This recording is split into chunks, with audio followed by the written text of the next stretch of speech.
കാടിന്റെ പച്ചപ്പിൽ നിന്ന് നഗരത്തിന്റെ തിരക്കുകളിലേക്ക് പുത്തൻ അറിവുകൾ തേടി ഒരു യാത്ര.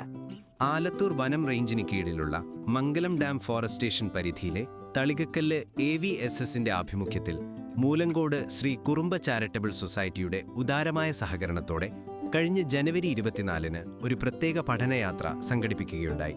കടപ്പാറ GUP സ്കൂളിലെ കൗതുകം നിറഞ്ഞ കണ്ണുകളുമായി 17 കൊച്ചു കൂട്ടുകാർ, അവർക്ക് വഴികാട്ടികളായി 8 അധ്യാപകർ, കൂടാതെ തളികക്കല്ല് ഉന്നതിയിലെ ലക്ഷ്യബോധമുള്ള 13 PSC ഉദ്യോഗാർത്ഥികൾ, വനം വകുപ്പിലെ 4 ഉദ്യോഗസ്ഥരുൾപ്പെടെ ആകെ 42 പേരാണ് ഈ യാത്രയിൽ പങ്കുചേർന്നത്. നഗരകാഴ്ചകളുടെ വിസ്മയമായ കൊച്ചി മെട്രോയിൽ തുടങ്ങിയ യാത്ര ചരിത്രമുറങ്ങുന്ന തൃപ്പൂണിത്തുറ ഹിൽ പാലസിലൂടെയും കാറ്റെടുക്കാൻ മറൈൻ ഡ്രൈവിലൂടെയും കടന്നുപോയി.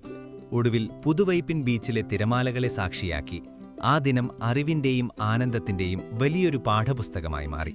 യാത്രയ്ക്ക് നേതൃത്വം നൽകിയത് AVSS സെക്രട്ടറിയും BFOയുമായ വിനീത്, BFOമാരായ N ദിവ്യ, രമേശ് U, മഞ്ജു PK എന്നിവരാണ്. കൂടാതെ AVSS president Rajitha, school headmistress Sabitha എന്നിവരുടെ സാന്നിധ്യം യാത്രയ്ക്ക് കൂടുതൽ കരുത്തേകി.